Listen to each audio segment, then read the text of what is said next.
Hi everyone, it's Math with AUB, day number 12 in connection for the preparation of NET, NTHP and ECAT. I have selected some questions from groups, abstract algebra, and the final question is good one, how to convert some expressions in factorial form. Let's see and find out question number 1. Our question number 1 reads as 1 minus 1 iota minus iota is a group is a group under closed under addition, multiplication or division. Look, it is not a group or it is not a closed under addition. It is not closed under addition. Why? Because we add minus iota plus iota results in 0. There is no presence of 0 in that case. What about the addition of 1 and minus 1? Addition of 1 and minus 1 is 0. 0 is not present there. And 0 is also identity under addition. So it is not a group under addition. What about multiplication and division? The game is on. Let's see and find out. First we check under multiplication. Let me form case table. Case table 1 minus 1 iota minus iota. Under multiplication 1 minus 1 iota minus iota. Let's see and find out. Multiply with what? 1 1 the 1 1 into minus 1 minus 1 1 into iota iota 1 into minus iota, that's our minus iota. Now take second entry, minus 1 into 1 minus 1 minus 1 into minus 1 positive 1 minus 1 times iota, it's minus iota minus 1 times minus iota, positive iota. What about multiplication with iota? Iota into 1, that's iota. Iota into minus iota, that's minus iota. Iota into iota square results in minus 1. So it's our minus. Iota into minus iota square means positive 1. It's equal to positive 1. Multiply with minus iota, that's our minus iota, minus plus iota, minus iota into minus iota, it will become minus iota square results in positive 1, minus iota plus iota square means minus 1. So it is closed under multiplication. It is closed under multiplication. This is known as set of four quaternions. One is the identity present here. One is the identity. For group, we need four things. It must be closed. A star B belongs to G for all AB belongs to G. This property is known as Closure property. Closure property or binary operation. First requirement for groups, Closure property. Second, it must have identity under the operation. A star E or E star A always results the same A.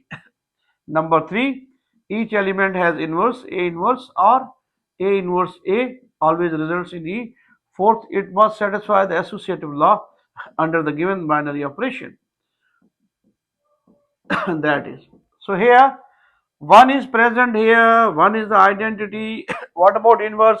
Inverse of minus 1 is also minus 1. Inverse of iota is minus iota, and inverse of minus iota is positive iota. So inverse of iota is minus iota, and inverse of minus iota is positive iota. So each element identity is present, it is closed under multiplication.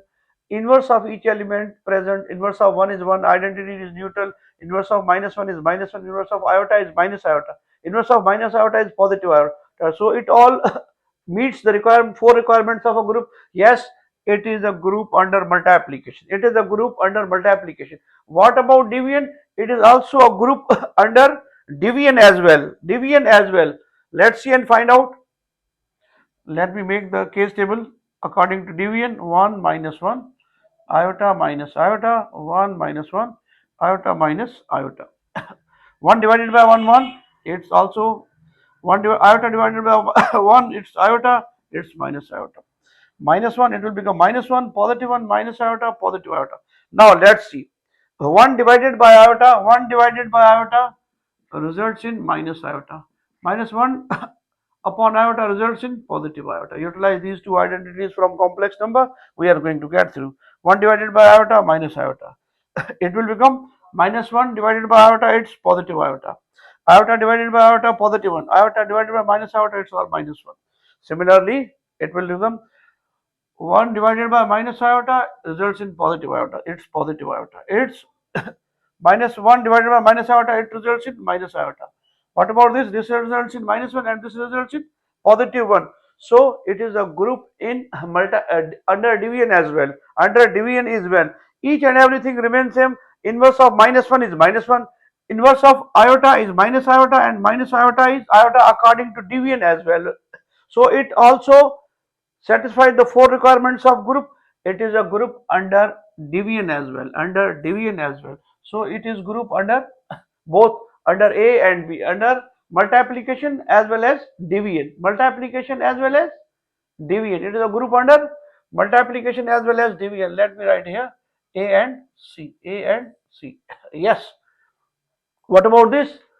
Set of cube roots of unity also form a group under multiplication as well as division. Here we are asked to prove it is a group under multiplication. Very simple one. 1 omega omega square under multiplication. 1 omega omega square. 1 1 the 1. 1 into omega omega 1 into omega square. It will result in omega cube. Omega cube means 1. 1 into omega square, it results in also omega square. Sorry. 1 into omega square, omega square. Omega into 1, omega. Omega into omega, omega square. Here, omega cube means 1. Omega square into 1, that's our omega square. Omega square into omega cube means 1. Omega square into omega square, omega 4. Omega 4 can be written as omega cube into omega. Omega cube is 1. 1 times omega, it's also omega. So, it is closed under multiplication. 1 is the identity element. 1 belongs to this G. Inverse of omega is omega square, and inverse of omega square is omega. Let's see how. Inverse of omega means omega power minus 1. 1 upon omega. 1 upon omega means you can rationalize all. 1 is equal to omega cube. Instead of 1, I can manipulate omega cube over omega. It's equal to omega square. Similarly, omega inverse of omega square is 1 upon omega square. 1 upon omega square means instead of 1, I can utilize omega cube over omega. It's omega. So inverse of omega is omega square, and inverse of omega square is omega. Each element has inverse, it's unique, one is present there. So it is also a group under multiplication. Set of cube roots of unity. Now final question, we are asked to find NQ minus n, write in factorial form where n is greater than 2, where n is greater than 2. NQ minus n, taking n common, we have n square minus 1. Factorize n square minus 1 by difference of 2 square, n minus 1, n plus 1. Write into ascending order, n minus 1 is the smallest one, then n plus 1. Now it's very easy to convert in factorial form. For factorial form, we need we need n plus 1, n minus 1. Here we need n minus 2, n minus 3, dash dash dash, 1 2 3, like this. We have multiplied with from 1 to n minus 2. We have multiplied from 1 to n minus 2. Similarly, we have to divide as well. 1 into 2 into 3 into 4, n minus 3 up to n minus 2. And look at this. This is the quantity that we have multiplied according to the definition of factorial as well as divided. Now you can write the denominator as n plus 1 factorial, while denominator can be written as n minus 2 factorial. Now this is your simple answer. We have converted this expression n cube minus n in factorial form. N cube minus n, in reality it is a multiplication of three consecutive numbers when n is greater than 2. When n is greater than 2. It's my tiny effort on day number 12 for you. It's all by itself. Next.